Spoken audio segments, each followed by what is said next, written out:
Mi propio hijo me puso la pluma en la mano, sudando frío, creyendo que mis ojos cansados no verían la palabra compraventa en el encabezado de la hoja. Soy Bernarda. Tengo 74 años de arar la tierra y criar ganado, y aunque camino lento, mi mente corre más rápido que una liebre. Él no sabía que mientras fingía temblar, yo ya estaba calculando cuánto tardaría en llegar la policía para llevarse a este desconocido que lleva mi apellido. El aire acondicionado de la notaría estaba tan fuerte que se me metía en los huesos, pero no era eso lo que me hacía sentir frío. Era la mirada de Rogelio, mi Rogelio. El mismo muchacho al que le curé las rodillas raspadas cuando se caía de la bicicleta en los caminos de tierra de la finca, ahora me miraba con una ansiedad que no era preocupación, sino codicia. Estábamos sentados frente a un escritorio de madera pulida, brillante y falso, muy distinto a la madera vieja y honesta de mi mesa en el rancho La Esperanza. «Ándale, mamá, firma aquí», insistió Rogelio, golpeteando el papel con su dedo índice, que tenía la uña mordida hasta la carne. «Es solo el trámite de la pensión que te dije, para que te llegue el dinerito directo y no tengas que ir al pueblo cada mes. Ya ves que te duelen las piernas». Me acomodé el chal sobre los hombros. No era un chal cualquiera, era uno de lana gruesa que tejí hace 20 años, cuando mi marido, el difunto Evaristo, todavía vivía. Ese chal olía a humo de leña y a hogar, y en ese momento era mi única armadura en esa oficina que olía a limpiador de pino barato y a mentiras. «Espérate, hijo», le dije con la voz rasposa, fingiendo esa torpeza que la gente joven cree que tenemos todos los viejos. «Déjame sacar los lentes. Ya sabes que sin los ojos prestados no veo ni a un burro a 3 pasos». Rogelio soltó un suspiro impaciente, mirando el reloj en su muñeca, un reloj dorado demasiado grande y ostentoso que seguro no había pagado con trabajo honrado. El notario, un hombre calvo, con cara de aburrido que ni siquiera se había dignado a mirarme a la cara, tecleaba algo en su computadora, ajeno o cómplice, no lo sabía todavía. Busqué en mi bolso de cuero, ese bolso negro y gastado que me ha acompañado a ferias ganaderas y a velorios por igual. Mis dedos rozaron el rosario de madera, las llaves de la camioneta vieja y, finalmente, el estuche de los lentes. Me tomé mi tiempo. Limpié los cristales con la punta del chal, parsimoniosa, lenta, desesperante.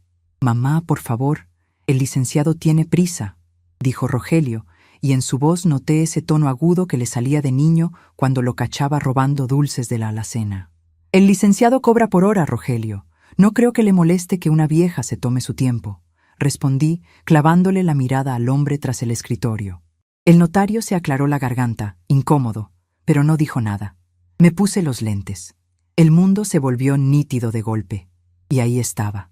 La traición impresa en papel bond tamaño oficio. No decía solicitud de pensión, no decía trámite administrativo. Las letras negras, claras y crueles decían escritura de traslado de dominio. Y más abajo, los detalles de mi rancho, mis 50 hectáreas.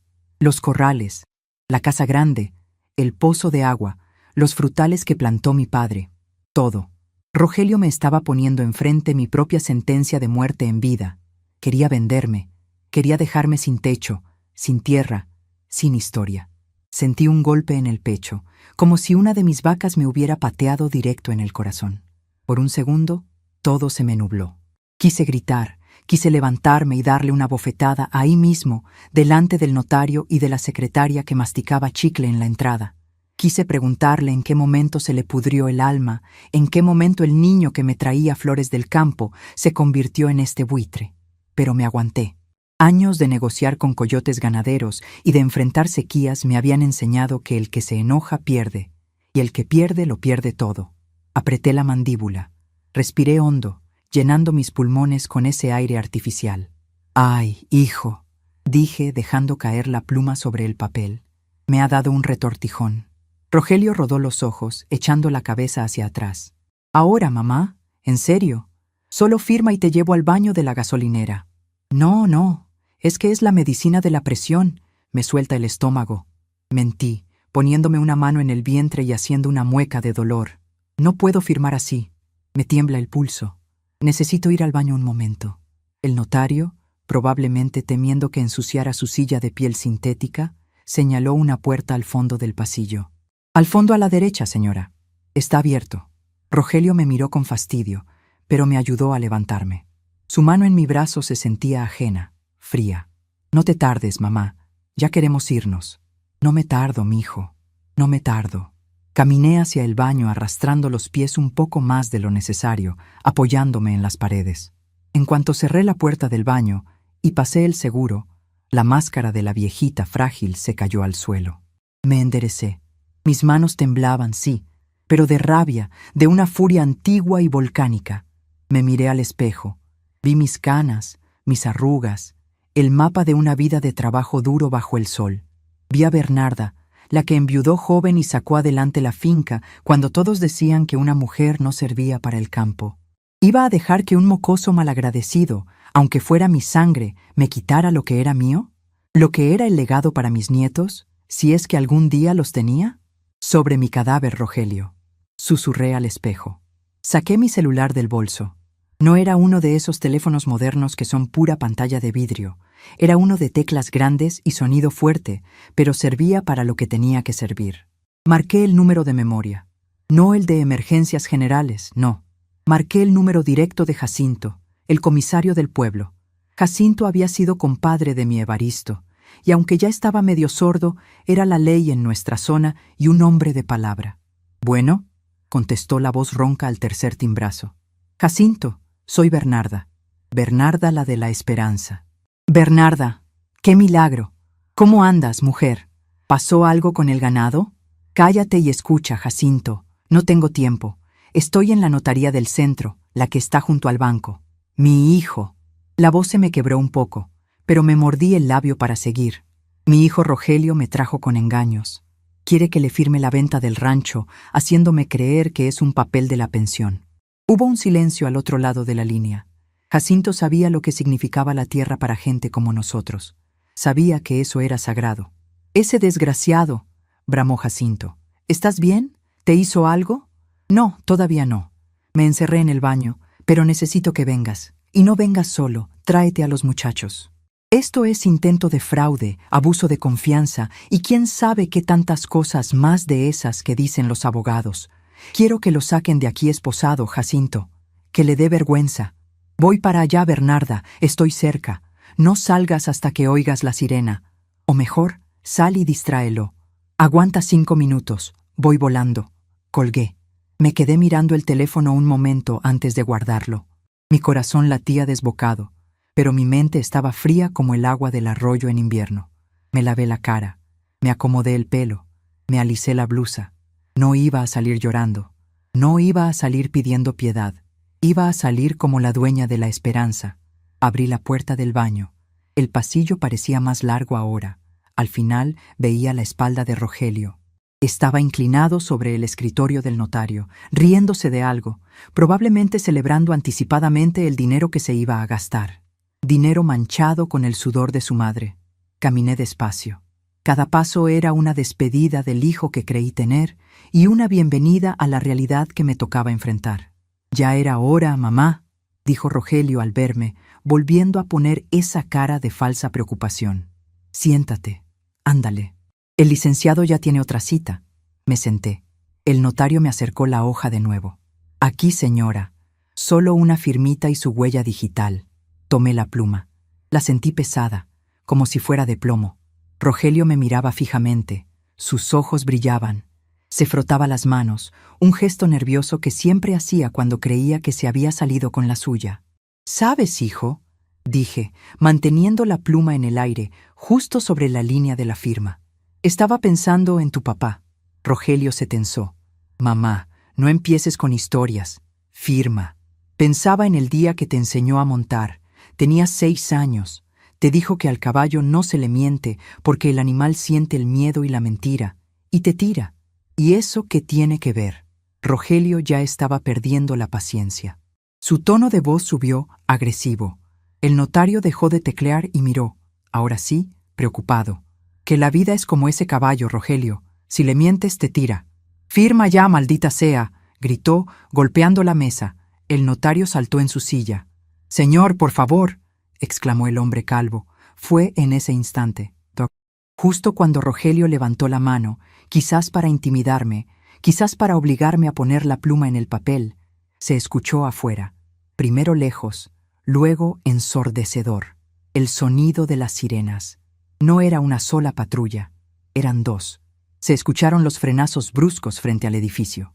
Las luces rojas y azules empezaron a bailar contra las persianas de la oficina, pintando las paredes de colores de emergencia.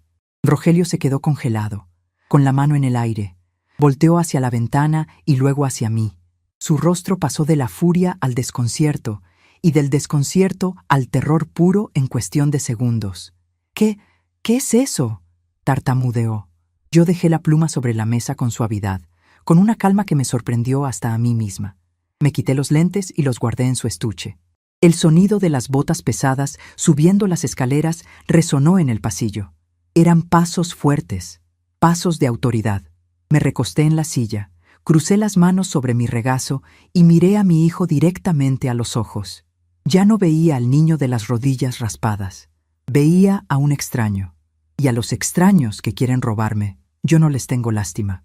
«Creo que es para ti, mijo», le dije, justo cuando la puerta de la oficina se abrió de golpe y la figura imponente de Jacinto llenó el marco de la entrada. Rogelio me miró, pálido como un papel, y en sus ojos vi que por fin entendía. No había engañado a una viejita senil. Había intentado morder la mano de la mujer que domaba bestias de 500 kilos con una sola mirada. Y ahora, la bestia estaba despierta. Ver salir a mi único hijo escoltado por 2 policías, con las manos esposadas a la espalda y la cabeza gacha, no es algo que una madre espera ver nunca. Se supone que uno los cría para que sean hombres de bien, para que caminen derechos. Pero ahí estaba Rogelio, siendo empujado suavemente hacia la patrulla, mientras la secretaria del notario nos miraba con la boca abierta, olvidando masticar su chicle eterno. El silencio que quedó en la oficina cuando se llevaron a mi muchacho fue más pesado que un costal de cemento. El notario, ese hombrecito calvo y sudoroso, se quedó de pie junto a su escritorio, pálido, limpiándose la frente con un pañuelo arrugado. No se atrevía a mirarme. Sabía que, de haber firmado yo ese papel, él se habría llevado una tajada grande del pastel. Era un cómplice silencioso, de esos que matan sin mancharse las manos. «Doña Bernarda», empezó a balbucear con la voz temblorosa. «Yo no sabía. Rogelio me dijo que usted estaba de acuerdo, que era un trámite familiar. Yo actué de buena fe. Me levanté despacio, apoyando mis manos sobre la mesa de madera falsa. Sentí la textura lisa y fría bajo mis palmas callosas. Lo miré por encima de mis lentes, esos que habían sido mi salvación y mi escudo.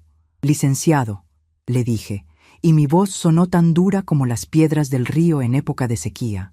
«La buena fe no se esconde detrás de letras chiquitas ni de títulos falsos. Usted vio a una vieja de campo y pensó que era tonta. Pensó que porque traigo zapatos cómodos y rebozo, mi cerebro se había secado». El hombre tragó saliva. Su nuez de Adán subió y bajó nerviosamente. «Si vuelvo a saber que mi nombre o el de mi rancho pasan por este escritorio sin que yo esté presente y con mi abogado de confianza, le juro por la memoria de mi Evaristo que no va a quedar de usted ni la licencia para vender chicles en la plaza. ¿Me entendió?» «Sí, señora». «Claramente, señora». Tomé mi bolso del suelo. Me lo colgué al hombro con la dignidad de una reina que se ajusta la corona. Salí de ahí sin mirar atrás, dejando que el aire acondicionado siguiera zumbando su canción artificial. Al salir a la calle, el sol de la tarde me golpeó la cara. Era el sol de mi tierra, caliente, honesto, brutal.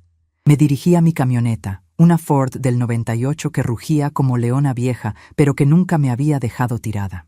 Me subí, azoté la puerta y me quedé quieta un momento, con las manos apretando el volante hasta que los nudillos se me pusieron blancos. Solo entonces, en la soledad de la cabina, me permití soltar una lágrima. Una sola. Rodó por mi mejilla, caliente y salada, perdiéndose en los surcos de mi piel. No lloraba por el rancho, ni por el dinero. Lloraba porque acababa de enterrar al hijo que creí tener y ahora tenía que enfrentarme al desconocido que ocupaba su lugar. Rogelio no era un niño travieso. Era un hombre roto por la ambición, y yo, su madre, no lo vi venir. Arranqué el motor y el rugido familiar me calmó. Puse primera y enfilé hacia la carretera que lleva a La Esperanza. Mientras conducía, viendo pasar los postes de luz y los campos de sorgo ajenos, empecé a hacer cuentas, no de dinero, sino de realidad. ¿Qué tenía yo realmente? Tenía 74 años. Tenía una cadera que me avisaba cuando iba a llover y una vista que necesitaba ayuda. Tenía 50 hectáreas de tierra fértil, 60 cabezas de ganado, 3 caballos y una casa llena de recuerdos.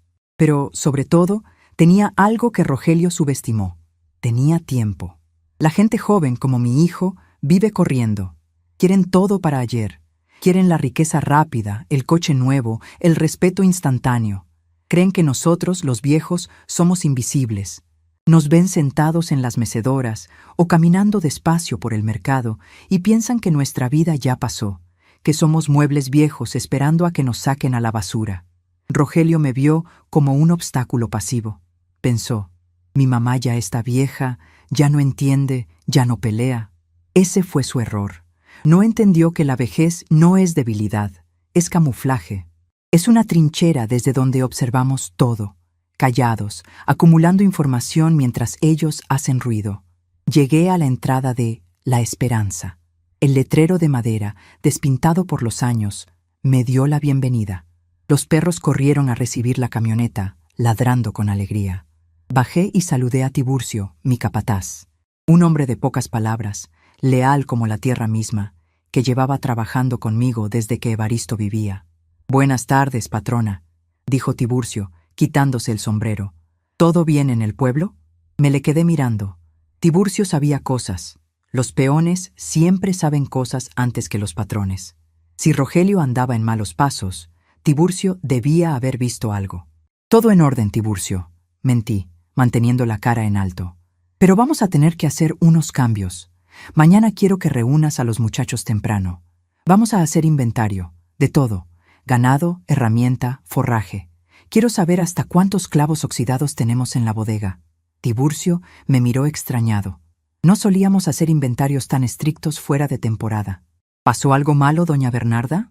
Al contrario, Tiburcio. Vamos a poner la casa en orden. Y otra cosa, si ves venir a Rogelio, no le abras el portón. Si intenta entrar, me avisas primero a mí. Y si se pone necio, sueltas a los perros. Los ojos de Tiburcio se abrieron como platos, pero asintió. No hizo preguntas. Esa es la lealtad que el dinero no compra. Entré a la casa grande. Estaba fresca y en penumbra. El olor a cera para pisos y a café de la mañana todavía flotaba en el aire. Fui directo a mi habitación, pero no a descansar. Me senté en el borde de la cama y miré el armario de roble macizo frente a mí. Rogelio había actuado por desesperación. Nadie intenta robar a su propia madre y vender el patrimonio familiar a menos que tenga el agua al cuello. Necesitaba saber qué tan profunda era esa agua. Necesitaba saber contra quién estaba peleando realmente. ¿Era solo la codicia de Rogelio o había alguien más detrás? ¿Deudas de juego? ¿Mujeres? ¿Negocios sucios? Me levanté y caminé hacia el cuarto que Rogelio usaba cuando se dignaba a quedarse en el rancho, lo cual era raro últimamente. Abrí la puerta. El cuarto olía a encierro y a una loción barata y dulzona que él usaba. Empecé a registrar. No me sentí culpable. La privacidad es un privilegio que se pierde cuando intentas dejar a tu madre en la calle. Busqué en los cajones de la mesita de noche. Nada. Solo revistas de autos y chicles viejos. Busqué bajo el colchón. Nada. Abrí el armario y revisé los bolsillos de las pocas camisas que había dejado. En una chamarra de mezclilla encontré un papel arrugado. Era un recibo de un depósito bancario, pero no a su nombre, sino a nombre de un tal Eliseo Mondragón. La cantidad me heló la sangre. 50,000 pesos. Y la fecha era de hace 2 semanas. 50,000 pesos. Eso es mucho dinero para un depósito casual. ¿Y el nombre? Mondragón. Me sonaba. Era apellido de gente de la capital. Prestamistas, gente que no se anda con juegos. Seguí buscando.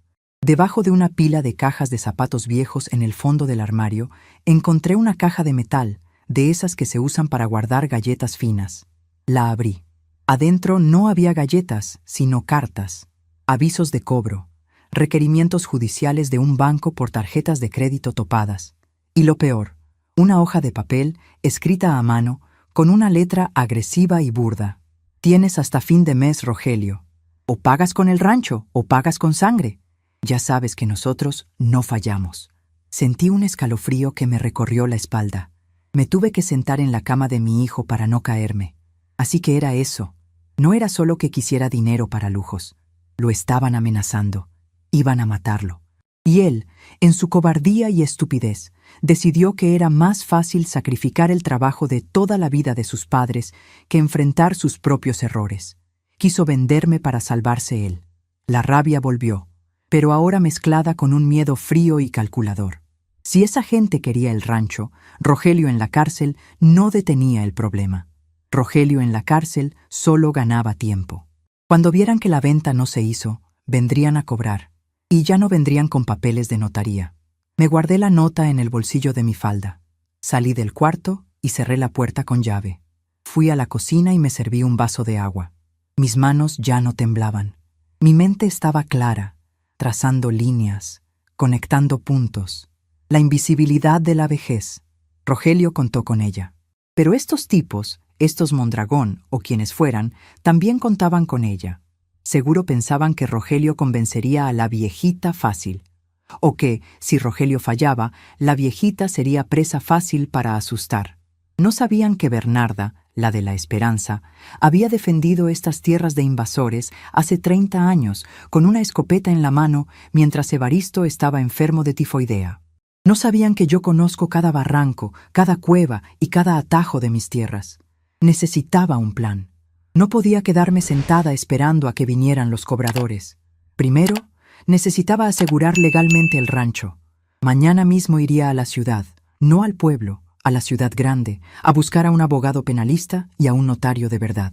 Pondría el rancho en un fideicomiso o algo que lo hiciera intocable, incluso para mí, para que nadie pudiera obligarme a firmar nada bajo amenaza. Segundo, necesitaba dinero líquido, no para pagar la deuda de Rogelio. Él tendría que aprender su lección, sino para defenderme, para contratar seguridad si hacía falta, o para tener un colchón por si tenía que desaparecer un tiempo. Caminé hacia la despensa. Es un cuarto pequeño, fresco, donde guardamos los costales de frijol, el maíz, las conservas. Moví un estante pesado de madera donde guardamos las ollas de barro grandes. Detrás, en la pared, había una piedra que parecía igual a las demás, pero que estaba suelta. La quité con esfuerzo. Mis dedos dolieron. La artritis protestó, pero la piedra cedió.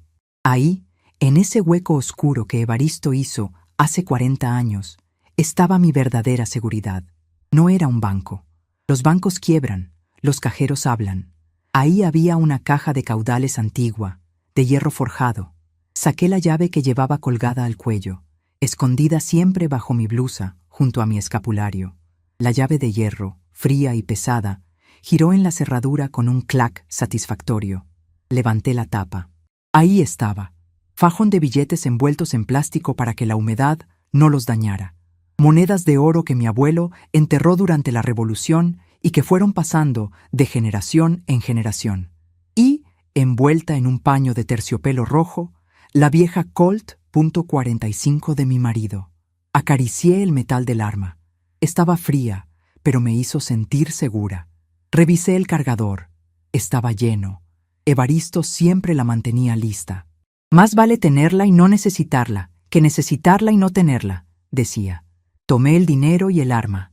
Volví a colocar la piedra y el estante. Nadie, ni siquiera Rogelio, sabía de ese escondite. Él siempre creyó que todo el dinero estaba en el banco o reinvertido en ganado. Nunca imaginó que su madre, la viejita que tejía chales, tenía un arsenal y una fortuna pequeña escondida detrás de los frijoles. Me llevé las cosas a mi cuarto y las guardé en mi caja fuerte personal, esa que está empotrada en el piso de mi armario, debajo de una alfombra vieja. Me senté en mi mecedora, frente a la ventana que da a los corrales. El sol empezaba a caer, pintando el cielo de naranja y violeta. Se veía hermoso, pacífico, pero yo sabía que la paz se había acabado. Rogelio había abierto la puerta al lobo. Ahora el lobo estaba rondando y mi hijo estaba en una celda, probablemente llorando y culpándome de su desgracia. Saqué mi celular y marqué de nuevo a Jacinto. ¿Bernarda?, contestó rápido. Ya tengo al muchacho en los separos. Está haciendo un escándalo. Dice que lo secuestraste, que estás senil. Deja que grite, Jacinto, que se canse. ¿Nadie lo ha ido a ver? Nadie todavía. Pero Bernarda, esto es delicado. El juez va a pedir pruebas. Va a ser un proceso largo. Tengo pruebas, Jacinto, y voy a tener más. Pero necesito pedirte un favor personal. Dime, quiero que averigües quién es un tal Eliseo Mondragón. Y quiero que mantengas a Rogelio encerrado lo más que puedas, por su propio bien. ¿Mondragón? Jacinto hizo una pausa larga. El silencio al otro lado de la línea me confirmó mis sospechas. Bernarda, ese tipo es veneno. Es gente pesada de la capital. Si Rogelio se metió con él... Lo sé, Jacinto. Por eso necesito que mi hijo esté donde ese tipo no pueda alcanzarlo fácilmente. La cárcel es el lugar más seguro para él ahorita, aunque él no lo entienda. Está bien, voy a mover mis hilos para retrasar la fianza.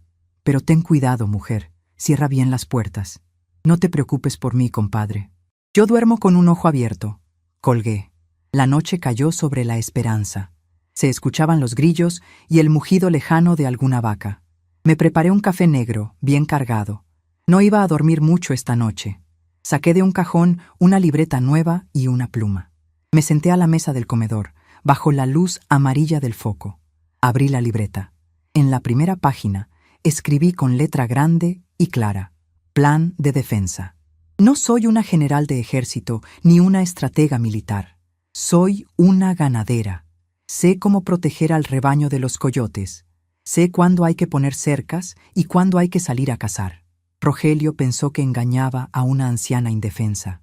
Mañana, cuando el sol saliera, el mundo entero, incluidos los cobradores de mi hijo, se darían cuenta de que en este rancho no vive ninguna viejita dulce. Aquí vive la matriarca. Y la matriarca acaba de declarar la guerra. Cerré la libreta de golpe. El sonido retumbó en la casa vacía como un disparo. Estaba lista. El sol todavía no despuntaba sobre los cerros cuando yo ya estaba en la cocina, moliendo café. El aroma fuerte y amargo llenó la casa, un olor que siempre me ha recordado que el día empieza sin pedirle permiso a nadie.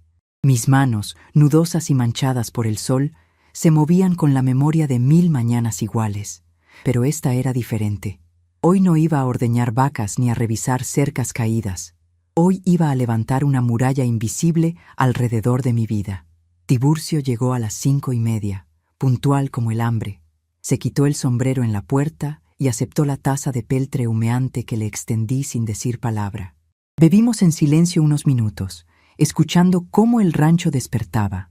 El canto de los gallos, el resoplido de los caballos en las caballerizas, el viento moviendo las ramas del mezquite viejo.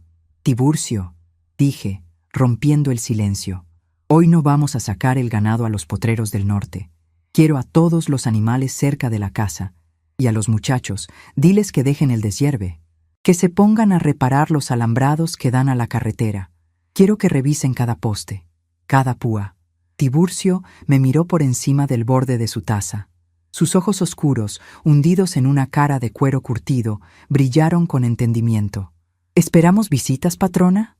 De las que no se anuncian, Tiburcio. De las que entran como la humedad. Entendido. ¿Y las escopetas? Limpias y cargadas, pero guardadas. No quiero que nadie ande presumiendo fierros a lo tonto. Si hay que usarlos, se usan, pero no se enseñan antes de tiempo. El factor sorpresa es lo único que tiene una vieja contra los lobos. Tiburcio asintió, terminó su café de un trago y salió. Lo vi caminar hacia las barracas de los peones, con ese paso pesado y seguro de quien conoce cada piedra del suelo que pisa. Me quedé sola otra vez. Me vestí con mi ropa de ir al pueblo. Una falda larga de mezclilla, una blusa blanca planchada con almidón y mis botas buenas, esas que brillan aunque tengan 10 años. Me colgué al cuello el escapulario de la Virgen del Carmen y tomé mi bastón de madera de Guayacán. No lo necesito para caminar. Mis piernas todavía aguantan, pero sirve para señalar, para apartar maleza y, si hace falta, para romper una cabeza dura.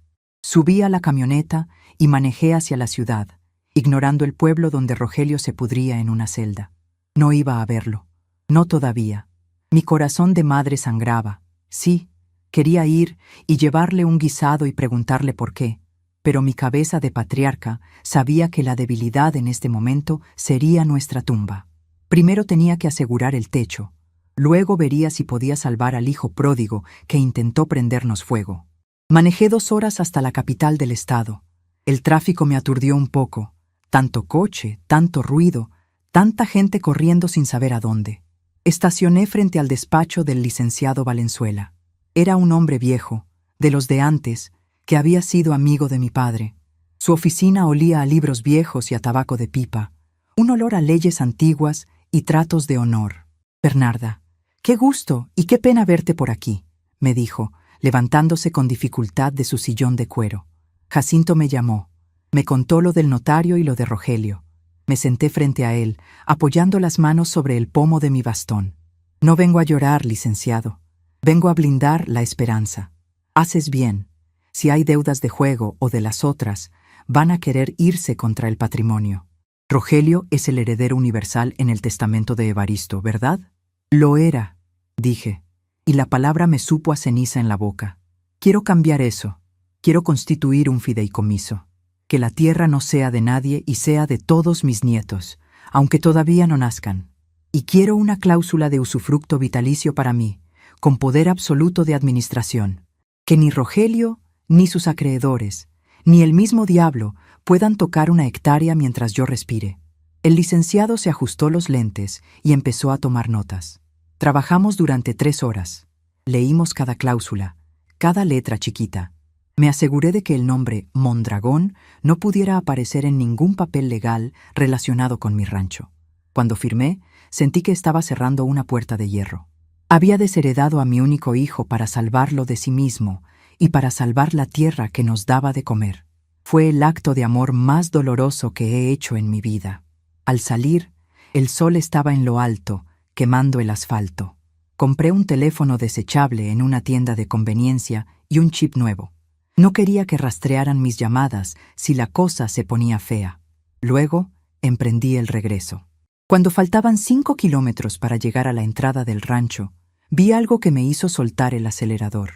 Una camioneta negra, polarizada, de esas modernas que parecen naves espaciales, estaba parada justo en el cruce del camino vecinal con la carretera principal. No hacían nada, solo estaban ahí, con el motor encendido, como buitres esperando que algo se muera. Sentí el frío en el estómago, ese que te avisa que el peligro ya no es una idea, sino una presencia física. Pasé junto a ellos despacio. No volteé a verlos, mantuve la vista al frente, las manos firmes en el volante, como cualquier abuela que regresa del mercado. Pero por el espejo retrovisor vi que arrancaban. Me venían siguiendo. No aceleré.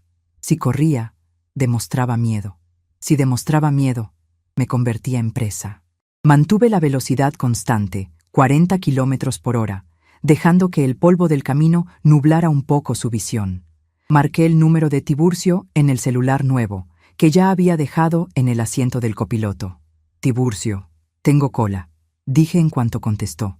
«Una camioneta negra. Van a llegar a la puerta grande en 10 minutos. ¿Cierro el portón con cadena, patrona?» «No, déjalo abierto». «¿Abierto? Pero doña Bernarda...» «Abierto», dije, «pero quiero que tú y los muchachos estén trabajando cerca, con las herramientas a la mano, y suelta a los perros, pero que no ataquen a menos que yo levante el bastón». «Entendido». Colgué. Llegué a la entrada de la casa grande. Estacioné mi Ford vieja bajo la sombra del árbol de pirul. Me bajé con calma, tomé mi bolso y mi bastón y caminé hacia el porche. Me senté en mi mecedora favorita, esa desde donde se domina toda la entrada, y me puse a desgranar unas mazorcas de maíz seco en una palangana, como si no tuviera otra preocupación en el mundo que alimentar a las gallinas. La camioneta negra entró despacio, crujiendo sobre la grava. Se detuvo a unos 10 metros de donde yo estaba. El motor se apagó. Se bajaron 2 hombres. No eran como los del pueblo. Estos traían camisas de seda con estampados chillones, pantalones ajustados y zapatos de punta que costaban más que mi tractor. Uno era gordo y sudaba, el otro era flaco, con cara de comadreja y lentes oscuros. Caminaron hacia mí. Yo no dejé de desgranar el maíz. «Raca, raca, raca». El sonido seco de los granos cayendo en la palangana era lo único que se oía. «Buenas tardes, señora», dijo el flaco, parándose al pie de los escalones del porche. No se quitó los lentes. Mala educación. Levanté la vista despacio, acomodándome los lentes, como si me costara enfocarlos. «Buenas tardes tengan», respondí con voz temblorosa, fingida. «¿Se les ofrece algo? ¿Buscan leche? ¿Ya no vendemos aquí? Tienen que ir a la cooperativa». El gordo soltó una risita burlona. «No buscamos leche, abuela. Buscamos a Rogelio, Rogelio Mendoza». «Ay, mi muchacho», suspiré, dejando caer la mazorca. «No está. Se lo llevaron unos hombres malos, unos policías. Dicen que hizo algo feo. Yo no entiendo nada, señores. Estoy muy sola y muy triste». El flaco subió un escalón. Invadió mi espacio. «Sabemos que está en el bote, señora, pero Rogelio tiene un pendiente con nuestro patrón, un pendiente grande. Y nos dijo que usted iba a arreglar ese asunto. Dijo que ya tenía los papeles listos». «¿Papeles?», pregunté haciéndome la desmemoriada.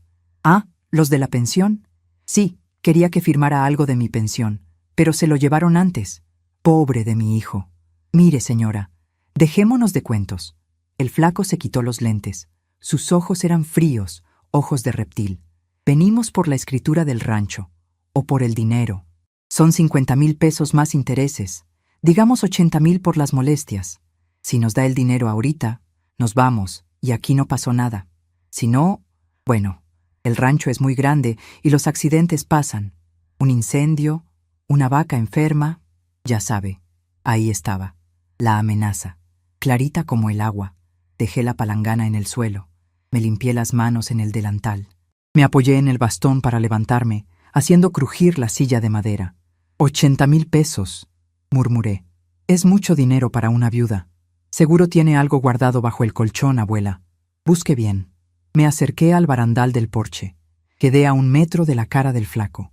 Podía oler su loción cara y su aliento a tabaco mentolado. «Jóvenes», dije, y mi voz cambió. Ya no temblaba. Era la voz con la que doy órdenes durante la guerra. «Creo que están confundidos». El flaco frunció el ceño, notando el cambio de tono. «¿Cómo dice?». «Digo que están en propiedad privada, y que en este rancho las deudas de los hijos no las pagan las madres. Rogelio es mayor de edad. Si le debe dinero al señor Mondragón, que el señor Mondragón se arregle con él». Al mencionar el nombre Mondragón, los 2 hombres se tensaron. El gordo llevó la mano a su cintura bajo la camisa suelta. «¿Usted conoce al patrón?», preguntó el flaco bajando la voz. «Conozco a su tipo», respondí, clavándole la mirada. «Y sé que Eliseo Mondragón no es hombre de ensuciarse las manos con estiércol de vaca. Por eso manda a gatos como ustedes». «¡Vieja insolente!», gritó el gordo, sacando una pistola negra y brillante. En ese instante, levanté mi bastón y golpeé el suelo de madera del porche. Un golpe seco. Toc. Fue como magia. De detrás de los arbustos de bugambilia salieron 3 de mis peones. Tiburcio apareció por la esquina de la casa. Todos traían machetes de trabajo, de esos que brillan porque se usan a diario para cortar caña y ramas duras.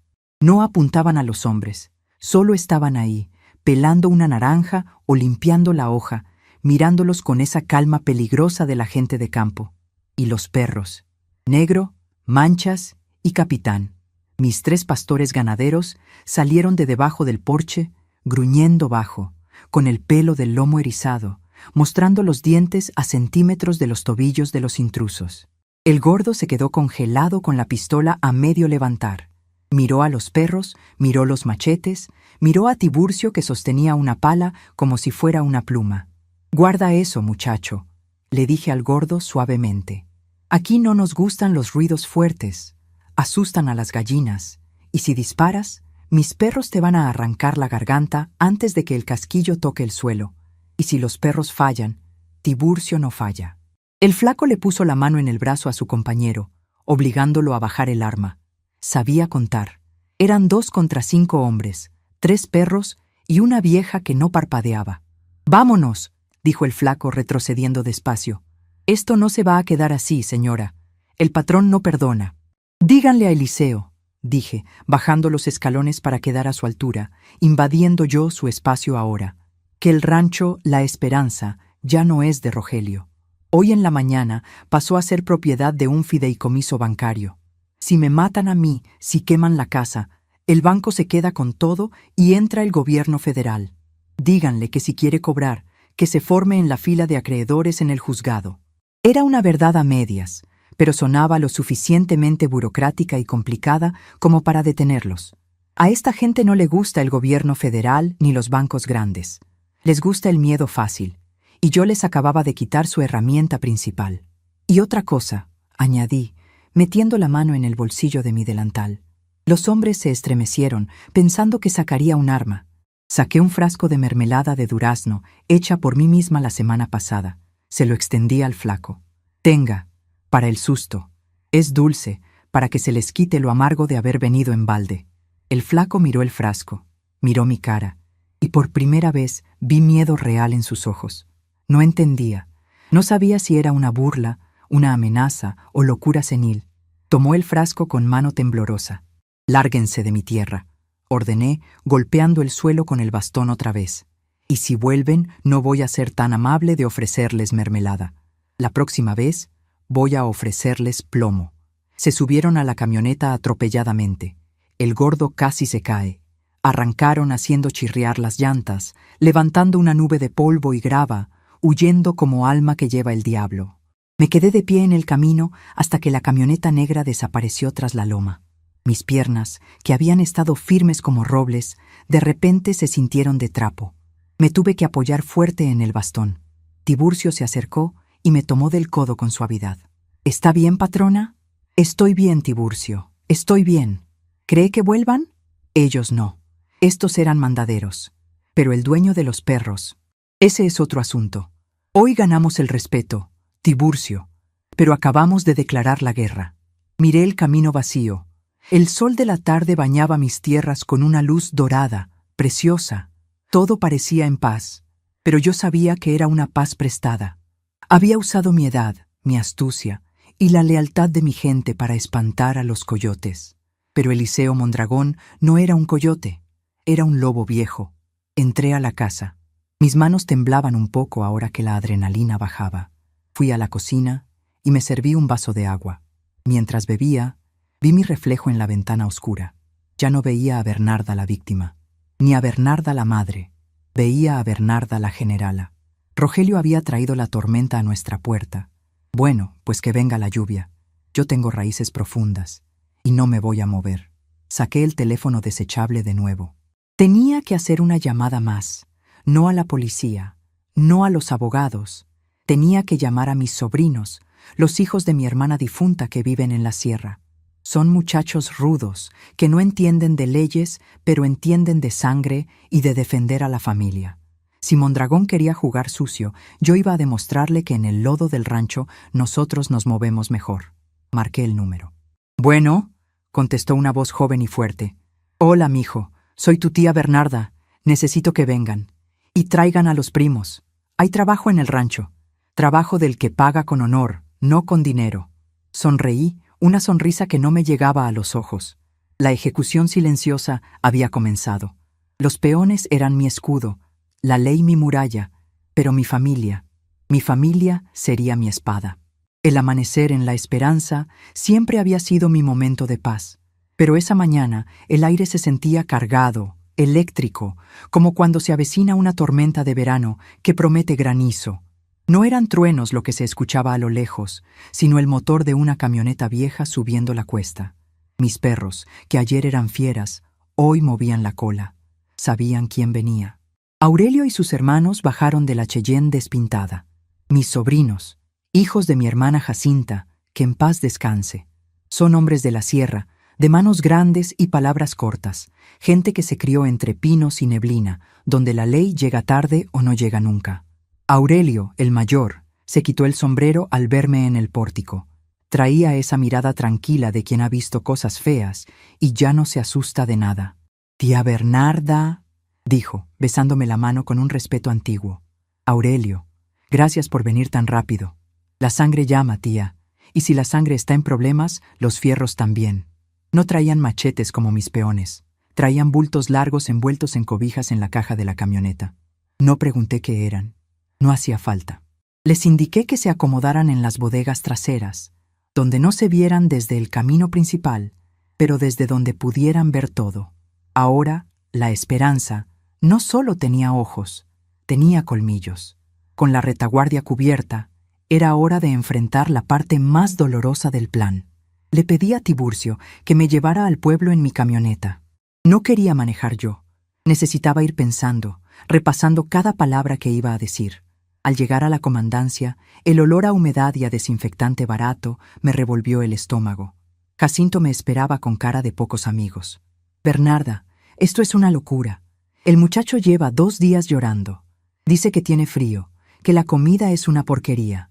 Es la cárcel, Jacinto, no un hotel de 5 estrellas, respondí seca, aunque por dentro el corazón se me hacía pasita. Déjame verlo. Me llevaron a la celda. Ahí estaba Rogelio, mi niño. El hombre que una vez me hizo dibujos con crayolas, ahora estaba sentado en un catre de cemento, con la ropa arrugada y la barba de 3 días. Al verme, se levantó de un salto y se pegó a los barrotes. «¡Mamá, mamá, sácame de aquí!», suplicó, con los ojos inyectados en sangre. «Te juro que no quería hacerlo. Ellos me obligaron. ¡Me van a matar, mamá!». Me quedé parada frente a él sin acercarme demasiado. No quería que viera mis manos temblando. «Nadie te va a matar aquí, Rogelio. Aquí estás seguro. No entiendes. Mondragón no se anda con juegos. Si no le entrego las escrituras...». «Las escrituras ya no existen, Rogelio», lo corté con voz firme.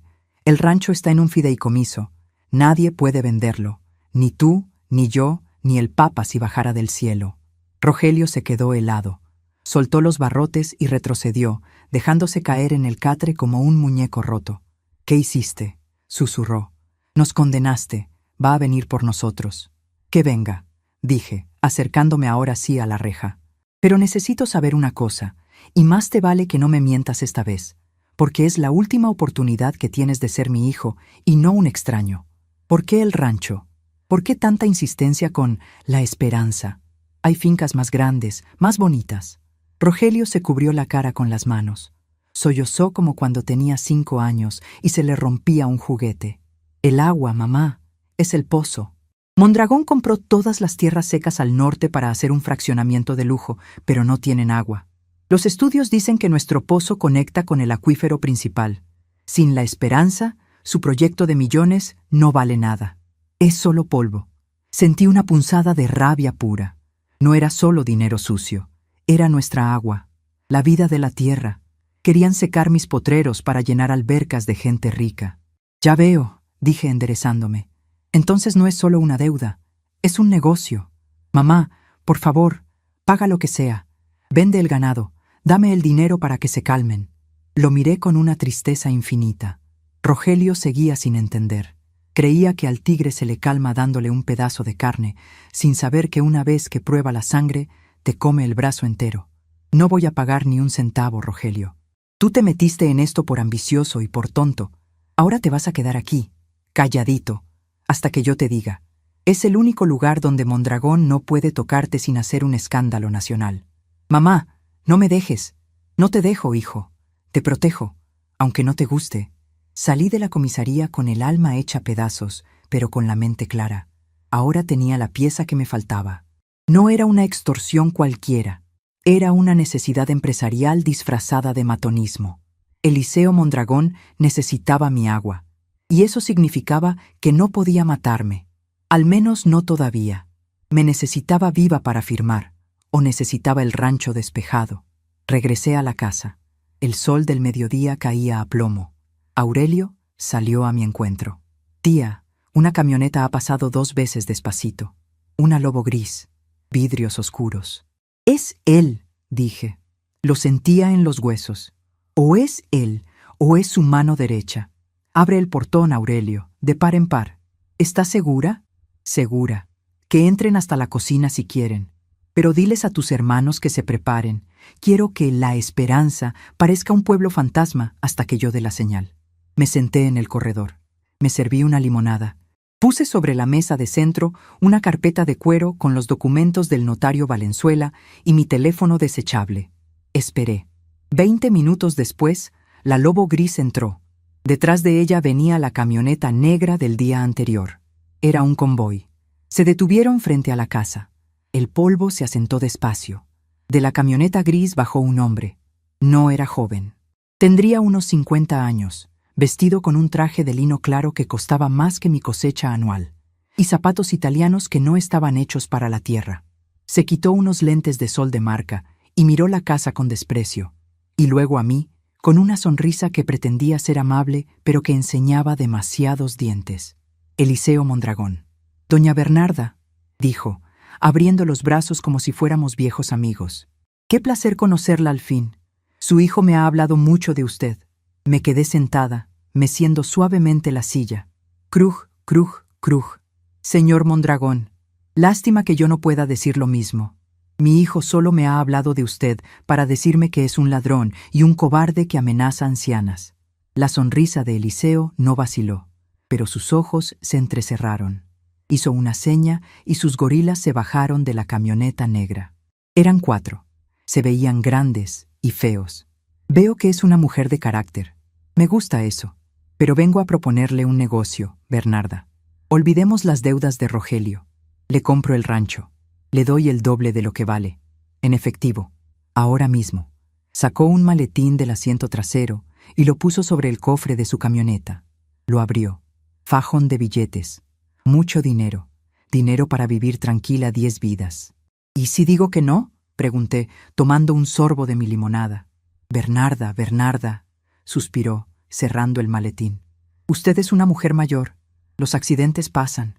Las casas viejas se incendian por cortocircuitos. La gente se cae en los pozos.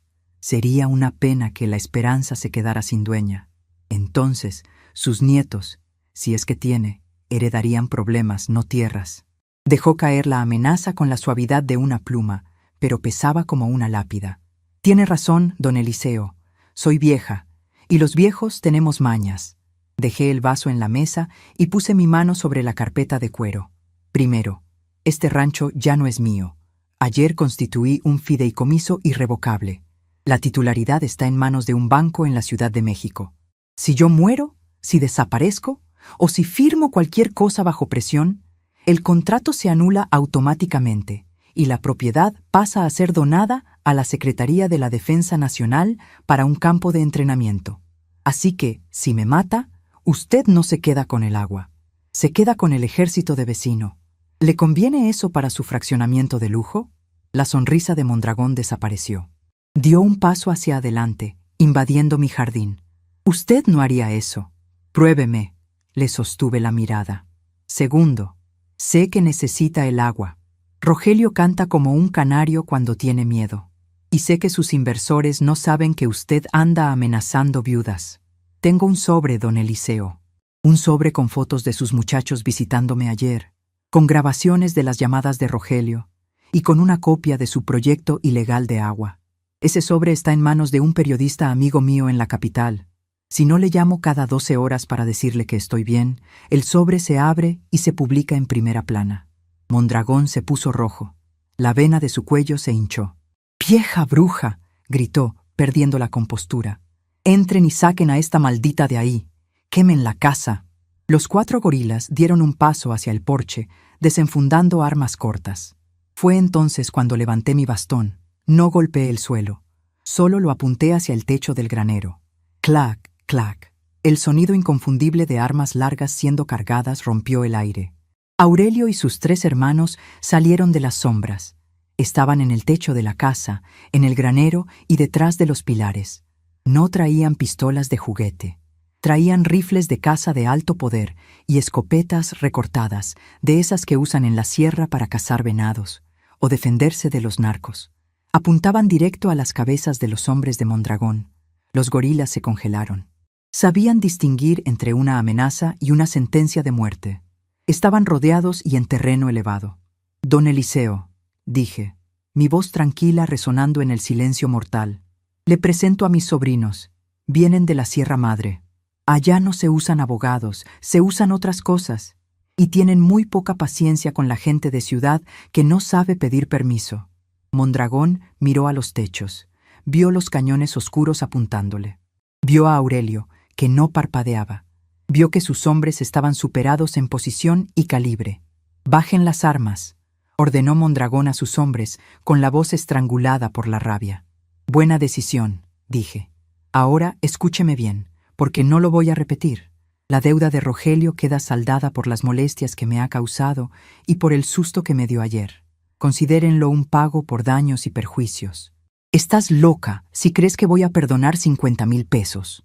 No los va a perdonar, los va a olvidar, porque si vuelve a poner un pie en mis tierras, o si le pasa algo a mi hijo en la cárcel, yo misma voy a ir a buscar a su madre, doña Catalina, que vive en la colonia Roma y que reza el rosario todos los días a las 6, y le voy a contar en qué anda metido su hijo, el empresario.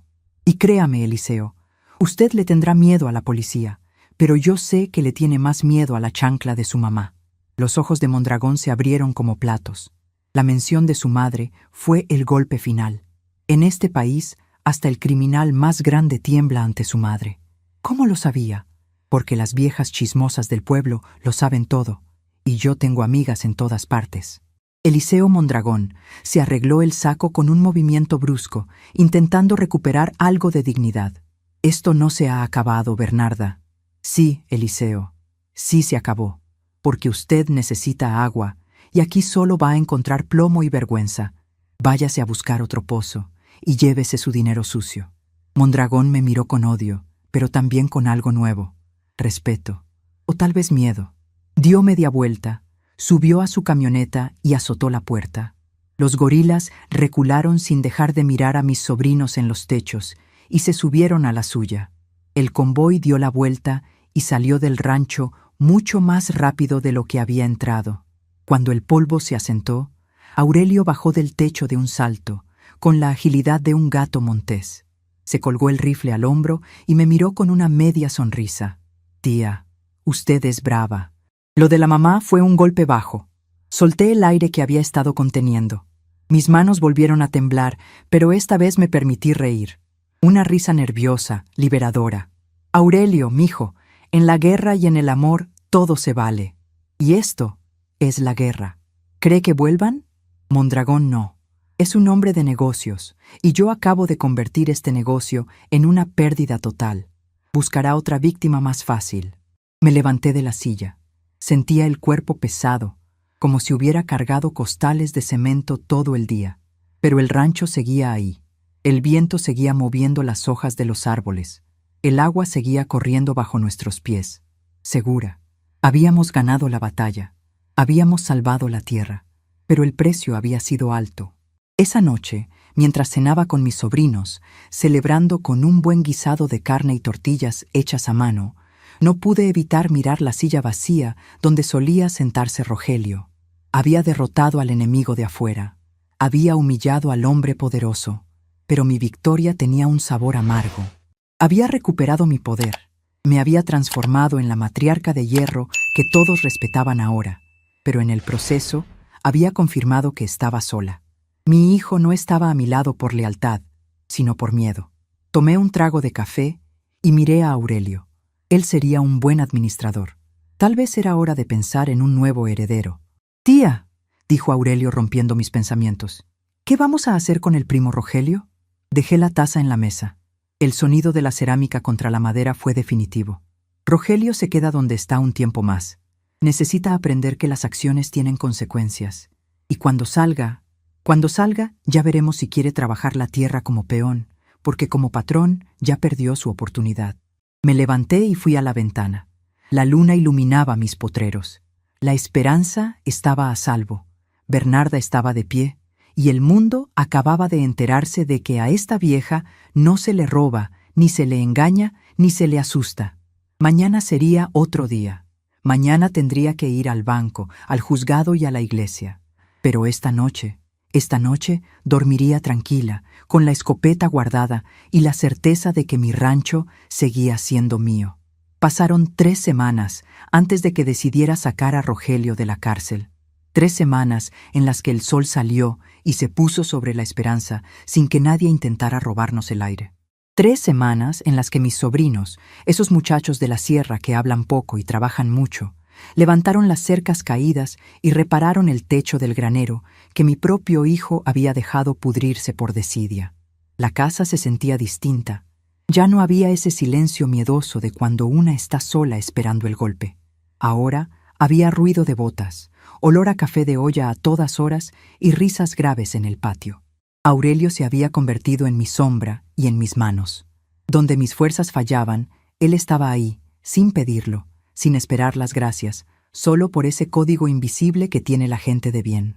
El día que fui por Rogelio, no me puse mi ropa de domingo. Me puse la ropa de trabajo, mis jeans gastados, la camisa de cuadros y el sombrero que usaba Evaristo. Quería que entendiera, desde el primer momento en que me viera, que no iba a recoger al niño de mamá. Iba a recoger a un hombre que tenía una deuda impagable. Llegué a la comandancia. Jacinto me entregó las pertenencias de Rogelio en una bolsa de plástico, su reloj ostentoso, su cartera vacía y el cinturón de cuero fino. «Está flaco, Bernarda», me advirtió Jacinto, bajando la voz. Y callado. «No ha dicho ni pío en los últimos 5 días». «Mejor», respondí, tomando la bolsa. El silencio enseña más que los gritos. Cuando el guardia abrió la reja, Rogelio salió arrastrando los pies. La barba le cubría la cara. El pelo estaba grasoso y olía a encierro, a esa mezcla de sudor rancio y desesperanza que se te pega en los huesos en esos lugares. Al verme, no corrió a abrazarme. Se detuvo en seco, bajó la cabeza y se quedó mirando mis botas sucias de tierra. «Vámonos», dije, dándome la vuelta sin esperarlo. Caminó detrás de mí hasta la camioneta. Se subió al asiento del copiloto y se quedó mirando por la ventana, con las manos apretadas entre las piernas. Arranqué el motor y salimos del pueblo. Nadie dijo nada durante los primeros 20 kilómetros. El paisaje pasaba rápido, verde y vivo, indiferente a nuestras miserias. «¿Pagaste?», preguntó finalmente, con la voz ronca sin mirarme. «No pagué ni un peso, Rogelio». Él volteó bruscamente, el pánico asomando en sus ojos hundidos. «¿Entonces? Mondragón no va a hacer nada». Lo corté, apretando el volante. Mondragón entendió que meterse con esta vieja es más caro que lo que vale el agua de nuestro pozo. Se fue, y no va a volver. Rogelio se recargó en el asiento, soltando el aire como si le hubieran quitado una losa del pecho. Cerró los ojos un momento, y por primera vez vi una lágrima escurrirse por su mejilla sucia. «Gracias, mamá. Te juro que voy a cambiar. Voy a vender el coche, voy a buscar trabajo en la ciudad, te voy a pagar cada centavo». Frené la camioneta de golpe en el acotamiento. El polvo se levantó alrededor de nosotros. Me quité el cinturón de seguridad y me giré para verlo de frente. «Escúchame bien, porque no lo voy a repetir. Tú no vas a ir a ninguna ciudad. Tú no vas a vender nada porque nada es tuyo. Ese coche ridículo ya lo vendió Aurelio para comprar alimento para el ganado». «¿Aurelio? ¿Qué hace Aurelio aquí?», preguntó confundido. «Aurelio está haciendo el trabajo que tú despreciaste. Aurelio está cuidando la tierra que tú quisiste vender por unos pesos». Saqué de la guantera un papel doblado. No era una escritura, era un contrato simple, escrito por mí y revisado por el notario Valenzuela. «Léelo». Rogelio tomó el papel con manos temblorosas. Sus ojos recorrían las líneas con incredulidad. «¿Contrato de peón general?», leyó en voz baja. «Mamá, ¿qué es esto?». «Es tu única opción, Rogelio. La esperanza está blindada. Legalmente ya no eres mi heredero universal. El rancho está en un fideicomiso. Si yo muero mañana, la administración pasa a un consejo formado por Aurelio, el licenciado Valenzuela y el cura del pueblo. Tú no tocas ni una piedra». Vi cómo se le desencajaba el rostro. El sueño de la herencia fácil, de la vida de rico sin esfuerzo, se le desmoronaba entre los dedos. «Pero soy tu hijo. Por eso mismo», le dije, y me dolió el pecho al decirlo, pero mantuve la voz firme. «Porque eres mi hijo, no voy a dejar que te mueras de hambre, pero tampoco voy a dejar que sigas siendo un inútil. Tienes techo y comida en el rancho, pero vas a trabajar. Vas a levantarte a las 4 de la mañana con Tiburcio. Vas a limpiar corrales, vas a vacunar ganado y vas a reparar cercas. Vas a ganar el sueldo mínimo, igual que los demás peones. Y si no te gusta, la puerta está abierta. Puedes irte caminando ahora mismo». Rogelio miró el contrato, luego miró la carretera vacía y finalmente me miró a mí. Buscaba a su madre, a la viejita consentidora, pero no la encontró. Encontró a la patrona. Firma. Le extendí una pluma. Firmó apoyando el papel en el tablero. Su firma, antes grande y garigoleada, salió pequeña y temblorosa. Guardé el papel, arranqué la camioneta y seguimos el camino. Al llegar al rancho, la transformación era evidente. Las cercas de la entrada estaban pintadas de blanco, brillantes bajo el sol. El jardín delantero, que antes estaba lleno de maleza, ahora tenía rosales podados y tierra removida. Aurelio estaba en el porche, limpiando un rifle con un trapo aceitoso. Al ver la camioneta, se levantó despacio, alto y fuerte como un roble. Rogelio bajó de la camioneta y se quedó parado, sintiéndose un extraño en su propia casa. Aurelio bajó los escalones y se paró frente a él. No le sonrió, pero le tendió la mano. «Bienvenido, primo. Hay mucho que hacer». Rogelio dudó un segundo. Miró la mano callosa de Aurelio. Miró mi cara impasible. Y finalmente estrechó la mano de su primo. Fue un apretón breve, sin calor, pero fue un inicio. «Ve a cambiarte», le ordené a Rogelio. «Tiburcio te espera en la bodega de herramientas. Vas a empezar sacando el estiércol del establo 3». Rogelio asintió, cabizbajo, y caminó hacia la casa. No entró por la puerta principal. Rodeó hacia la entrada de servicio, la de los trabajadores. Entendió su lugar. Me quedé en el porche con Aurelio. El viento de la tarde movía las ramas de los mezquites. «¿Cree que aguante, tía?», preguntó Aurelio, mirando por donde se había ido mi hijo. «No lo sé, mi hijo. El orgullo es una enfermedad difícil de curar, pero el trabajo de campo es buena medicina. Si aguanta, tal vez algún día vuelva a ser un hombre. Y si no aguanta, bueno, al menos sabré que hice todo lo que pude». Las semanas siguientes fueron duras. Ver a mi propio hijo sudando bajo el sol, con las manos ampolladas y la espalda doblada, no era fácil. Hubo días en que quise salir con una jarra de agua fría y decirle que descansara, que entrara al aire acondicionado, pero me mordía la lengua y me quedaba en la ventana. Sabía que si le tenía lástima, lo perdía para siempre. La lástima no forma hombres, forma parásitos. El pueblo, como siempre, hablaba. Decían que doña Bernarda se había vuelto loca, que tenía a su hijo de esclavo, que los sobrinos montañeses habían tomado el control. Dejé que hablaran. Cuando iba al mercado los domingos, caminaba con la cabeza alta, apoyada en mi bastón, saludando a todos con una sonrisa irónica. Un día, en la carnicería, me topé con la madre del notario. Una señora chismosa, de esas que viven en la iglesia, pero critican a todo el mundo. «Ay, Bernarda», me dijo con esa vocecita falsa. «Qué pena lo de tu Rogelio. Dicen que lo tienes viviendo como peón. ¿No te da remordimiento? Con lo que tú tienes podrías pagarle un departamento en la capital». La miré por encima de mis lentes, esos lentes que ahora eran mi armadura. «Mire, doña Gertrudis», le dije lo suficientemente fuerte para que todos en la fila escucharan. «Remordimiento me daría tener un hijo ladrón o un hijo inútil. Yo estoy criando a un hombre, aunque me haya tardado 40 años en empezar. Y le voy a decir otra cosa. Prefiero que mi hijo tenga callos en las manos por trabajar, a que tenga las uñas limpias por firmar papeles falsos como otros que yo conozco». La carnicería se quedó en silencio. Doña Gertrudis se puso roja como un tomate y no volvió a decir palabra. Pagué mi carne y salí. Sentí las miradas de respeto en mi espalda. Ya no era la viuda pobre, era la mujer que había puesto en su lugar al destino. Pero la verdadera transformación no fue la del rancho, ni la de la opinión pública. Fue la mía. Una tarde, meses después, salí a caminar por los límites del sur, donde el arroyo cruza la propiedad. Me senté en una piedra grande, bajo la sombra de un sabino viejo. El agua corría clara y fresca. Esa agua por la que casi me matan. Esa agua que era la sangre de mi tierra. Me di cuenta de que ya no sentía miedo. Antes, cada dolor en las articulaciones, cada olvido pequeño, me hacía sentir que el final estaba cerca, que me estaba volviendo invisible, desechable. Ahora, sentía que cada arruga era una condecoración de guerra. Había descubierto que la vejez no es una condena a la irrelevancia, es una posición de poder.